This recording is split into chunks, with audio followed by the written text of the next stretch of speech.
Hi, everybody. Welcome.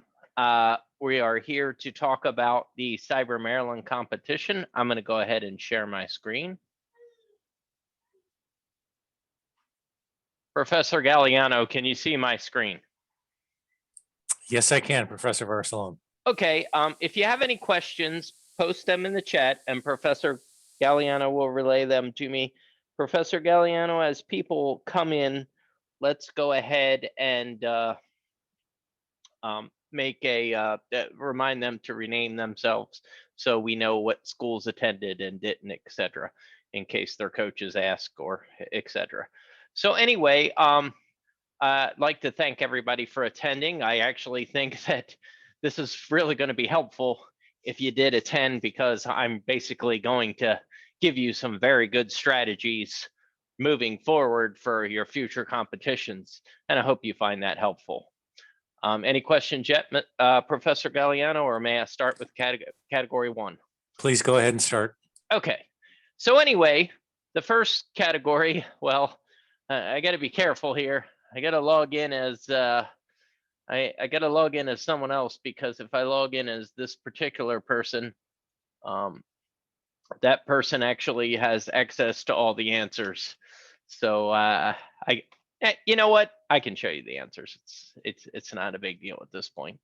Okay. So anyway, let's take a look at our first question here. So you could have Googled decode base 64, but the best website for this type of stuff is called CyberChef. Has anyone ever used it before?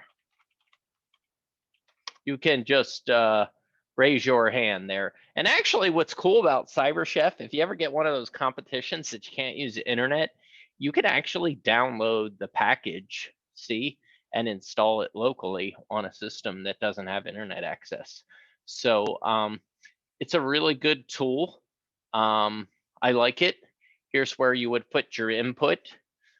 In this case, well, I got to get rid of the decode part. This was base 64. I knew that, but I'm going to show you another trick in case, but let's see. Okay, so that's a pretty good way to start the competition, right? From Cyber Maryland. So you can kind of move your formulas around here, and then you can take the output in and get it in. And actually, that's a pretty cool trick. Let's try one more thing while we're here.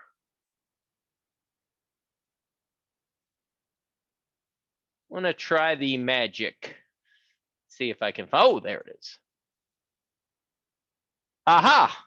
So this is one of the cool things that a lot of my team members, I think they told me about it before I told them. But basically, the magic button's kind of your friend, because it kind of says, okay, it might be this and it might be that. And look, and it not only gave me the right answer, and then it told me, hey, this was a base 64 problem. So that's very helpful. So that's kind of my, hey, that's a little bit about category one. But before I leave category one, there's one more type of problem that was very prevalent in category one. Can you see my screen? There are several PCAPs here, and these were pretty rough to get the answers to. First thing you'll notice is what I did here is I did a lot of scans and stuff like that to make a lot of noise in the file. But if you filter for SMTP, the password's an SMTP password.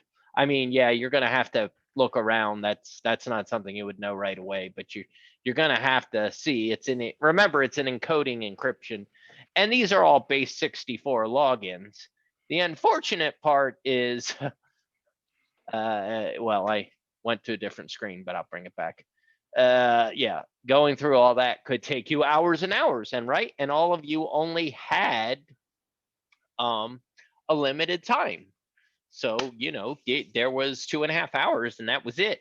And kind of what's interesting, if you kind of figured out how to solve this one, yes, they were different capture files in size. They started getting larger, but if there's one thing that you could find out that could get you all the answers, and that could really help a team, because that's basically 5 points. So what I noticed, you see all these bad logins. So what you might want to do is Google, what do you get when you have a successful login? And if I'm not mistaken, it is a 235 authenticated.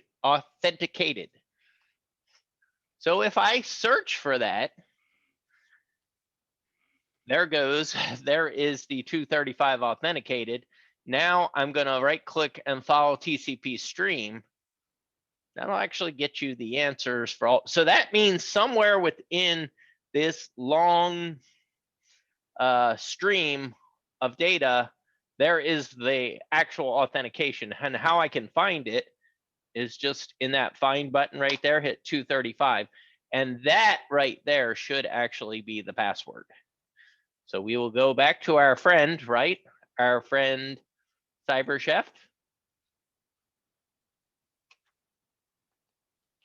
And see, people told you you would, that was the joke about that question. People told you would never use algebra, but there it goes, and you did use it. That actually was the phrase. So I really liked showing you that for category 1. That was a really good, helpful trick for the future. So hopefully you enjoyed that. I'm going to move on to category 2. Did I have anything from the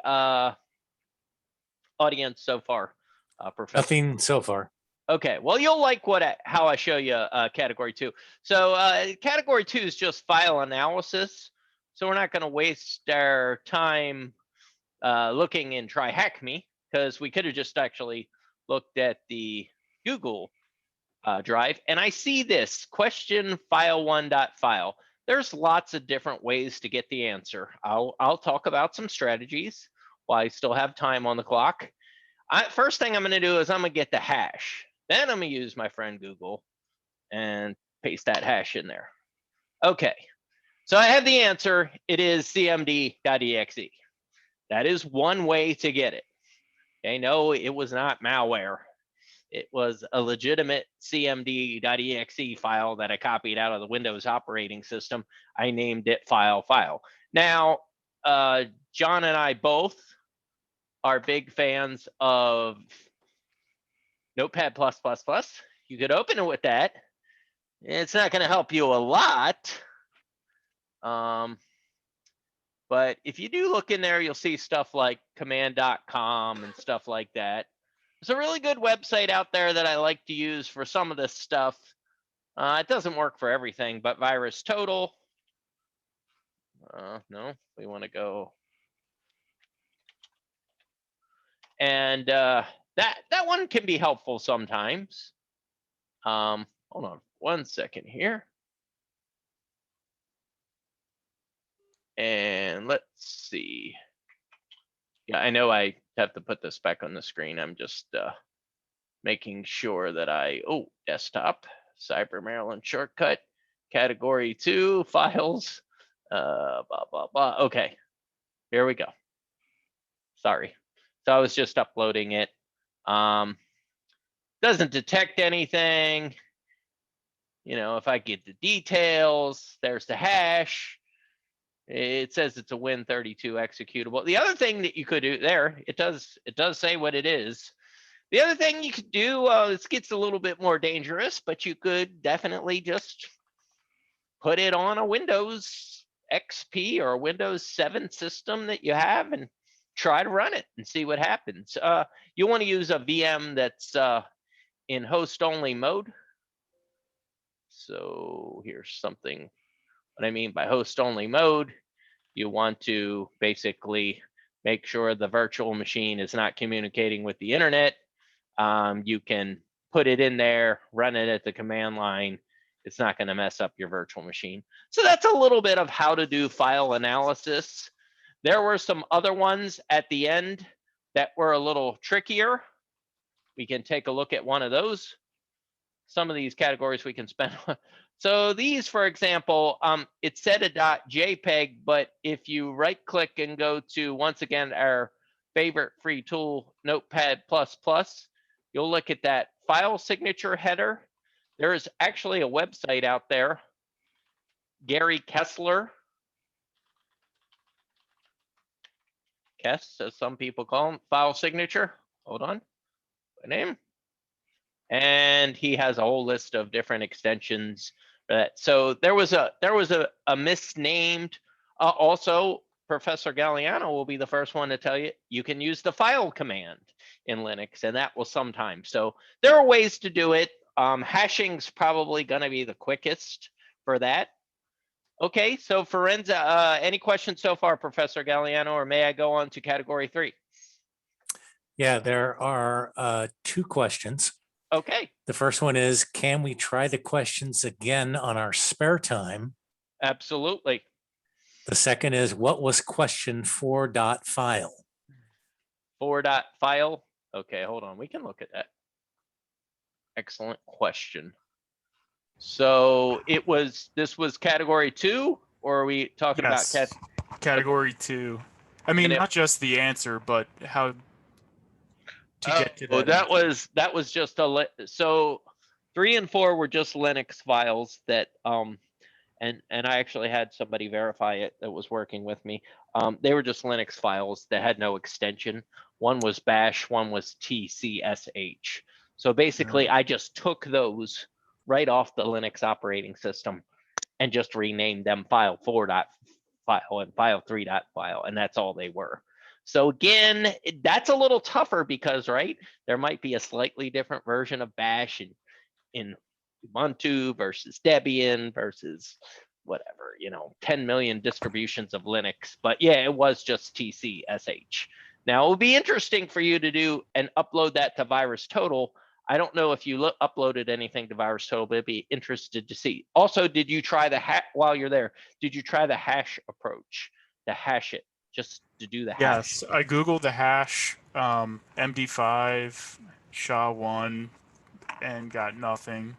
Okay, well, that happens sometimes. Yeah, then you might want to try VirusTotal. Then the other thing you can do in that case is, if I use my Windows XP VM or Windows 7 VM or Windows 10 little, kind of malware analysis sandbox, if nothing happens, it probably has all the Linux file signatures are ELFs. They usually say ELF at the beginning. So then you could say, okay, well, this is probably a Linux file. Let me try it on a Linux system. And that can be problematic too, because Linux has different versions of kernels and all that other stuff, but it still might get you there. And it wasn't supposed to be overly difficult. So yeah, good question.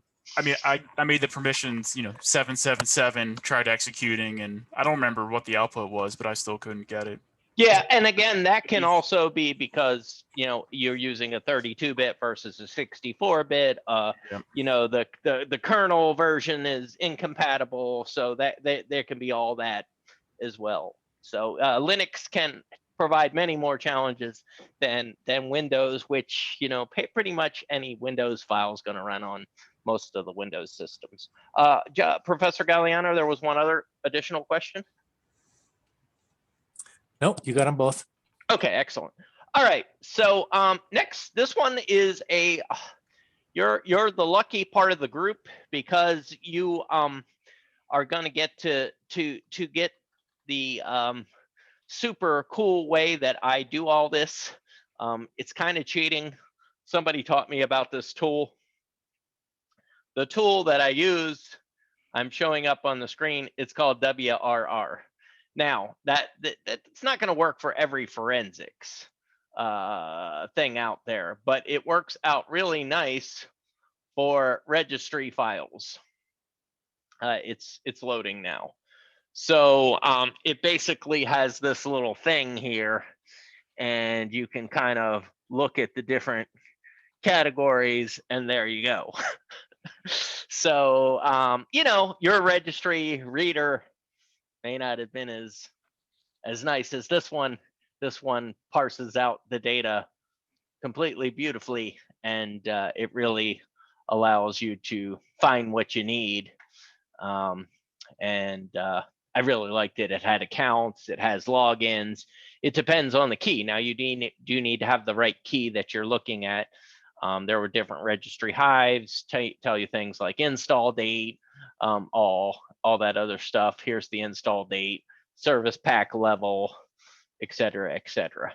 So yeah, I really like this particular product. It is free, but I don't know. Professor Galliana, is Mite Tech still a thing? Are they As a out matter there? of fact, I That's was able MITRE, to right? download it just the other day. Yeah. So yeah, that's the sweet tool that literally would take, I mean, you could look in the registry for days or weeks, but this one little tool that I use, you just load the key and everything's there nice for you. Installed software, version of Chrome. There you go, version of 7-zip, etc. So that's what I used. There's other tools out there for hard disk recovery and autopsy and stuff, but mostly this was a registry based category. So we'll leave that. All right, log analysis. That is again something we're going to show you and kind of blow your mind on. That we used, we've talked about National Cyber League in the beginning. We actually used, so that's a pretty substantial file right there. And if I go edit with Notepad++, question 7, it's taking a little while. So anyway, this is that SMTP log, right? So if you're trying to find something like how many authentication failed messages are, you can just right click, copy, go to search, find, and then actually click count. And it tells you the actual number of specific events. Or maybe we want to look at an IP address. So let's look at the IP 192.168.1.7. We'll do copy, search, find, and then count. It goes in there 171. And some of these things were like 1 million times, stuff like that. It's one way you can use Splunk. Some of these files will not open with like, they might open in VI or something, but they're not going to open in Notepad or WordPad usually. I've even tried to open some of them in Word, Microsoft Word. It's just too large, too many characters, too much. And then there's other ways to do this. There's your good old awk and gawk and grep. That would involve having this file in the downloading it to a Linux system, doing a cat of the file, pipe, grep, and then you could do a grep, sort, count. There's all kinds of different utilities that are just really part of your kind of first or second Linux courses that can really just get you that information. That's what we used to do when I was at the DOD. We would use gawk and grep and all that. This is another method. There was one guy in the class that liked to use Excel. Professor Galliano, what's your opinion on Excel? Is that limited, or is that not a bad idea for that guy? He's actually a high level person over there right now. I mean, who else famously uses Excel? Who's that? Crypto Kate. Oh yeah. So yeah, there's different strategies, and that's what's great about cybersecurity competitions is I'm not giving you the right ways to do things. I'm just giving you some suggested ways, and you can learn other ways. And some of the ways I presented you may not have been familiar with, and they may have enlightened you to say, oh yeah, that's good. But yes, I was doing a competition like by the people that run NCL that I finished second in, but I basically use Notepad++ to do all the log analysis. Yes, I use Splunk too for some types of log analysis. And I used to use a tool at the DoD called Sawmill that I really liked, but that one's not, I don't think Sawmill, I haven't heard of that. Yeah, I don't think it reads like 287 log formats, but I don't think it's free, but it's cheap. It's like $100 license or something. So, or it might be free. They might have a free tier. but that's about it. Okay, so anyway, on to question 5. What we could also hold question 5 to the end, but category 5. But once again, the first place you should probably go with malware is virus total. Okay, so I already have that open. Let's see, virus total. Go home, choose file, and I'm going to go to category 5. I'll pick the first one. Okay, so it looks like it. Wow, I can't believe this. This is terrible. This is like, it's such an old virus file that nobody's picking it up anymore. That's terrible, Professor Galliano. This is awful. Everybody should have hit on this. This is like That is pretty amazing. 2005 malware. Anyway, well, maybe because it's zipped. Maybe that's why they're not picking it up on because I didn't unzip it and use the password of infected. That's why they're not picking it up. Probably the one that picked it up analyzed it further. So yeah, you got to unzip it, and when you could even unzip it and scan it with your own antivirus software, right? All right, hold on. I'm putting in the password. It showed up on. I have more than one monitor. Okay, so I can just right click on this and go scan with Microsoft Defender. And I don't know if it's going to work because I have this, I have an exclusion setting. All right, so that didn't work because I had an exclusion setting. So we'll upload it and we'll see what happens. Yeah, I got to unzip it. I did a bad job of not explaining that. Oh, there we go, Professor Galliano. That's much better. Okay, so somewhere in here, you got to figure out, what type of malware it is. I think we keep seeing the word dark comet. And then you might want to look a little further. You can look at the details. So that's one way. It's one way. It's not the only way to do it. There's other sandbox apps that you can use that will detect what type of malware it is and give you a report. But this is just a common, if you Google this right here, that's the default string of dark comet. So that right there, look right there, that's the correct spelling. That's the registry key that was left in. So the malware designer, which would have been me in that case, was just doing a default job. I mean, this thing beacons to itself 127.0.0.1. It's not even a live payload. So yeah, these are just ways that you can do it.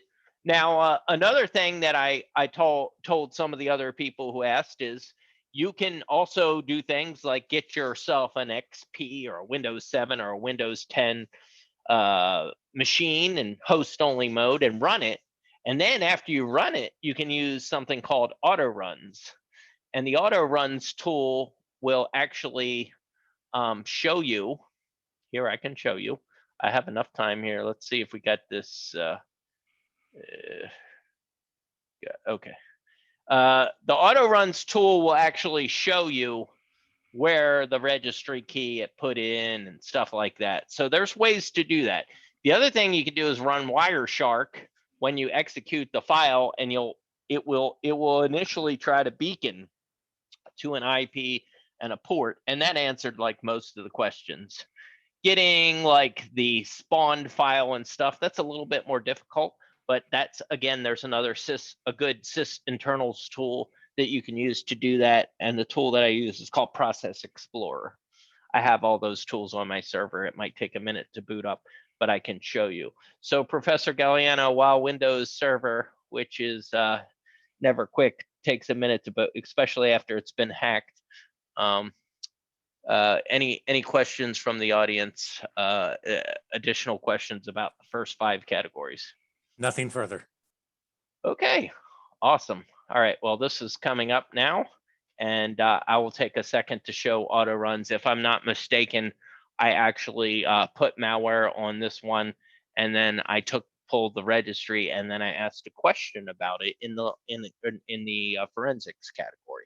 So that dark comet or poison ivy, shark, those were the some of the malware things. I also make a lot of payloads using MSF Venom, which is you can either you do that at the command line on Kali using Metasploit, or you can also use Armitage, and you can just basically, there's a little GUI interface and you can make your stuff.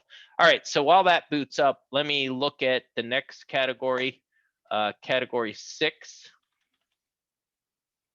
Okay, so category 6 was network captures. That's one that you probably would do well to actually know how to use Network Miner. Wireshark's good, knowing some filters and stuff. That's helpful. Let's look at the first question. The first question is FTP password. So that's a really easy one. So you basically just type FTP and there's your password right there. So like I said, there's another tool that we like to use called Network Miner. That that's a little bit better at is some of the file reconstruction. So it looks like question 2 was Elmo's password. We could take a look at that. So I believe that was a telnet. Now you might have had to do a little digging to find it. And, you know, keep in mind, I can make these. Keep in mind, you know, some of the people I work with, they get, you know, a terabyte of capture files a day. So, you know, some of our participants in previous competitions have complained and said, wow, this is a big capture file, you know, it's a gig. And I'm like, yeah, that's nothing. A gig is the capture files can be a terabyte a day. But anyway, I do believe here I have some malware here. This Firefox is malware and this SVC host is malware. But I have some IR tools here and I have auto runs, which is the tool that I was telling you. That actually, if we go in here and our login, you will see that that's where it puts the bad stuff. You do not want SVC host on the desktop. You don't want that. That's part of how you know this type of stuff. You can look at your Process Explorer. Let's see. Now these are old versions of the tools too, so keep in mind they have updated. They're better. They work on 64 bits and 32-bit systems as well. So let's see SVC host, and there you go, and you can kind of look at it. And in some cases, there's actually a button right there, but there's actually a TCP/IP, and you can actually see where it's beaconing to. So there's a lot of good tools out there. That's that. Network captures is fun. I suggest getting comfortable with Wireshark. It can be a lot of fun. Honestly, I really enjoy that category. There were a couple harder ones that as you got later in. This was my, there was stuff about question 8. Somebody popped a box using an interpreter payload. Well, the thing about that is interpreter is encrypted, right? It usually uses port 4444. And it did in this case, but I just so happen to have been around a long time, and first couple versions of interpreter that were made were actually not encrypted. So here, if you dig deep enough, you can actually find some clear text and see what the hacker's doing. And if you, I think the hash, they did a hash dump. Oh, that was it. Back. Oh man, that was so close. All right, so I went hash. You got to let that thing. Okay, so this is where the user is running the hash, get the hashes, and then you had to get the hash of Lamar Jackson. So let's do that. I'll just take the whole thing. I'll go to Professor Galliano's favorite site, which is Crack Station. Here we go. And then I'll try to make sure this thing doesn't yell at me, and it's going to say, I don't like that, I don't recognize that, blah, blah, blah. So let's try to do that. See if it's happier. All right, let's try this. One line at a time. Let's follow the directions, right, Professor Galliano? See if it's Right. happier. Oh, there we go. NFL MVP. That's actually what Lamar Jackson did. 9 and 10 were really hard. They were ones that basically a hacker was transferring a file through an echo and a debug command.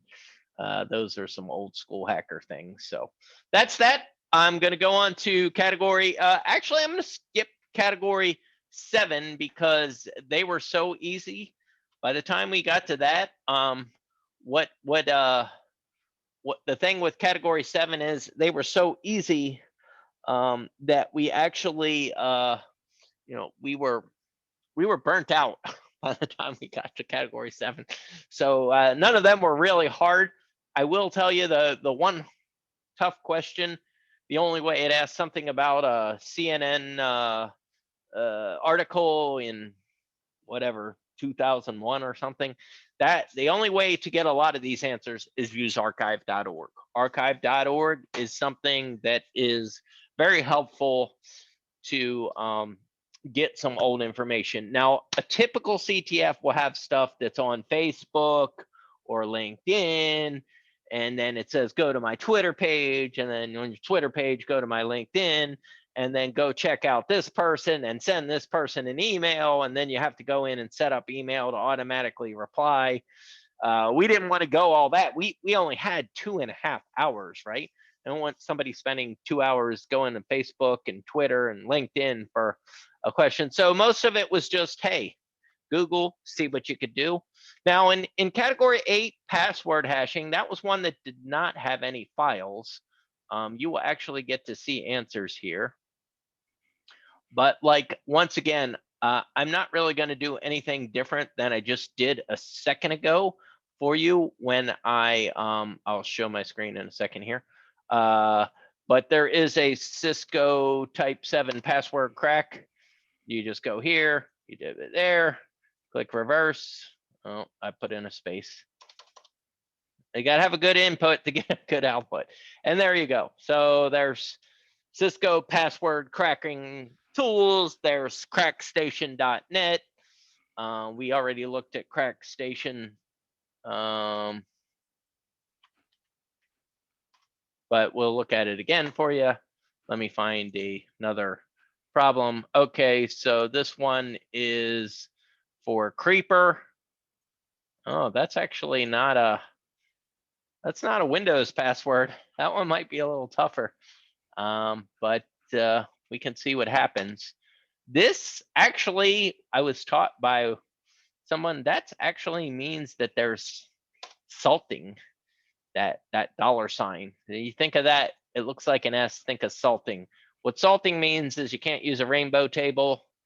So basically, I might have to take that out or check a different site. I would personally use a tool that's no longer supported, which is Kane, to crack those type of old simple MD5 and the Cisco MD5 one. Kane, you can still find it somewhere. The website's shut down. But anyway, I'll see if I can crack the Creeper's password. There was a little bit of Minecraft theme in some of the questions. I don't know how much that helped you, but green one, that one wasn't too hard of a so that was the correct password right there. That was. So that's category 7. So we're already up to, or that's actually 8. So many of you are looking very much forward to category 9. So I thought, any questions so far, Professor Galliano? Before moving on from passwords, was there any trick for 9 and 10? I don't Question. know if anyone got those. There's this one site I've used. I will tell you, it is the best, and I'm going to show it to you. Let me make sure I can find that site. Okay.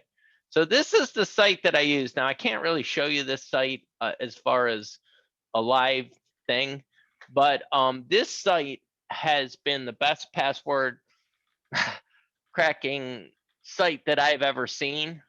I can put the link in the thing. I will tell you this.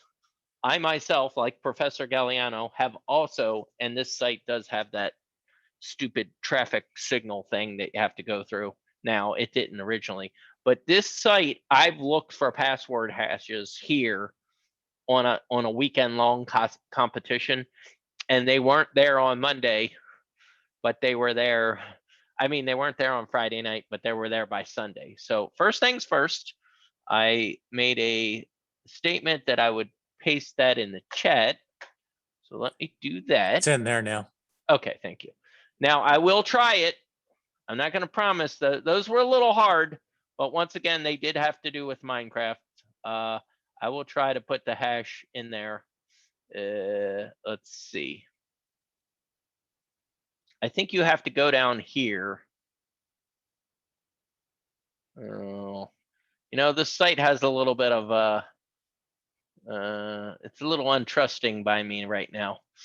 So I don't know if this is. I'll try it. I'm a little bit afraid of doing a live demo with the site, but anyway, let's see if it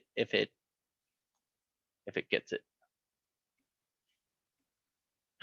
But yeah, you could also try it that way and see what you get. But that site's been pretty good for me. I don't know how much it's working right now, and I feel like maybe it's trying to install Bitcoin miner on my system. Gotta be careful with some of this stuff, right? So let me see if it got it. It says decrypting, but then it's showing me a movie ad. But anyway, what you could have done is maybe used RockU or use it did say no match found. But see, a lot of these sites, you submit them, and then guess what happens? Maybe 2 hours later, they have the password. So I've seen that in competitions. So it starts cracking right away after the first person submits it. So there's that. And that's good and bad, right? Because sometimes the person that submitted it will give up, and then sometimes the next person that doesn't know, that gets there a couple hours later, or they'll just Google it and it will start to be in Google's traffic. So yeah, you could look at Hashcat, you could look at John the Ripper. So the next one was my favorite one of all, and that of course was the hacking one. So just so I can, briefly cover it. I think this thing has nmap, but okay, I'll just do an nmap -a, capital A. So this thing, basically you have to use external blue and eternal blue, and you use Metasploit and you can pop it. But there's also another way to pop that box. And the other way to pop the box is if you would have physically broken into the 2016 server by using like a boot CD. You could have done that too. That wasn't cheating. It was all game. And now if I would have password protected the BIOS, you probably would have had a more challenging time doing that. But regardless, it's just a default exploit. Let's see if I can get this going. It's all really set up. I think it just, they change every version. I've been using Metasploit forever. I think that's all I need to type. Okay, there we go. I'll show you, and I'll pop it. I tested it all myself, and so MSF console. And let's see if this is it's still scanning. So we could do two things at once. We can multitask. Have a pretty good processor here, right? I guess. All right. So this is opening Metasploit. Yeah, and if you would have did Google, and you would have seen that file and print sharing was open. It's a Windows Server 2016. If you would have looked at the version, that's certain versions of Windows 10 and 16 and pretty much everything before that would be vulnerable to this particular exploit that I'm about to show you. Is there a quick question, Professor Galliano, while I'm... More of a comment. James R. has noted that TryHackMe has a room dedicated to EB. Excellent. Okay, so I found it. This is the one I want to use. And yes, I noticed some of you had some pretty high TryHackMe rankings. Actually, one of the students who's a grad student on the UMGC team, who was their team captain, actually happens to be an OSCP.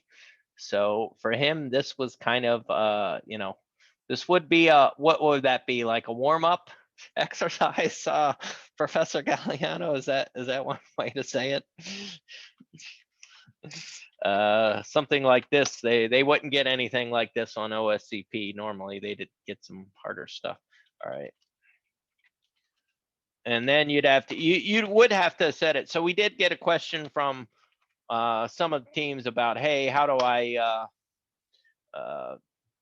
get this thing working? Well, you have to make sure you can ping it, which I did already. It's still going through. I'm probably going to have it popped before it responds. And let's see if I've got enough options set. I think I have to set the payload. I thought it automatically set the payload to interpreter reverse shell. I think it does. I popped it many times, so I know it works. Let's just try to pop it for the sake of time because we're running out of time. Okay, there you go. Bam. And then after you get in, there was other things. You didn't even have to pop it to get in. You could have. I think it's going. You got to keep trying. It didn't work. So yeah, I've seen that happen. You just keep hitting exploit, and it eventually gets you in. It says system access attained, and you might even have to restart your server. A couple of you had issues being able to boot it. Obviously, when I did it, popped right away the first time. But of course, now that I'm doing a live actual demo, there you go. I told you I was going to get it. And then you can, you know, get your system account. So then I had some stuff to get off the other system. Let's see what this thing said. So this also was the scan. And if you looked at the scan, there was a question about what's the first open port. That was 7. There is a test.txt file on the FTP site. It allows anonymous FTP. So this you didn't have to hack. This was just straight up,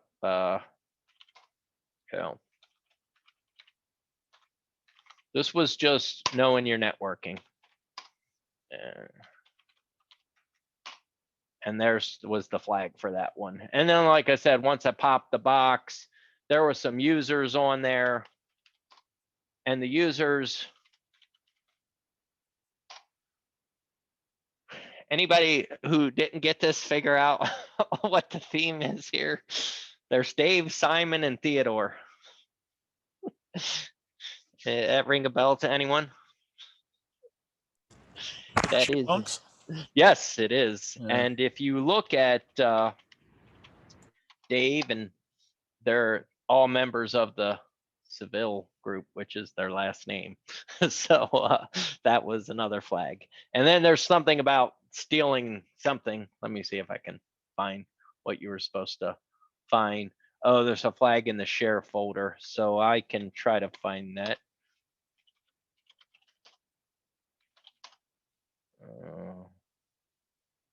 I almost typed the Linux command, but I'm not going to do that.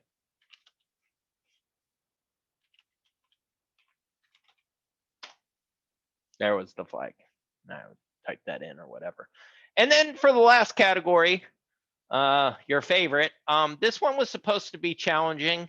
Now, just so you know, in the past with competitions, we've done really mean stuff like giving the students MS-DOS or OS/2 Warp or Windows 3.1, but we wanted to keep it current. And one of the nice things about the current operating systems is they do have a GUI-less version of the servers.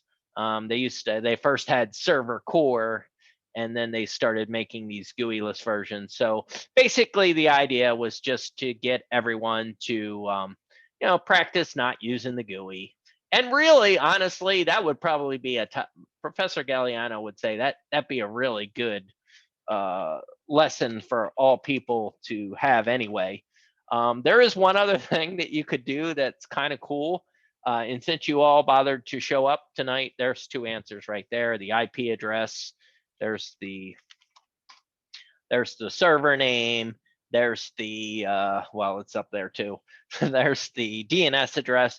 But there is one other cool thing I can show you that you actually can do, and that is you can actually now this is if you have VMware. I do believe, I don't know if Oracle Box has the same option. There's a shared folder option, and you can enable it, and then you can basically map it to like somewhere on your own host machine. And then when you do that, you can actually copy things easily back and forth, in and out, etc. I mean, you could also FTP it to a server or do something like that. There's many different ways to do this, but the idea was to everybody to to see, practice using your command line, because that's really important for network administration. And here's the unique group, Teenage Mutant Ninja Turtles, that was part of it. I just typed net local group.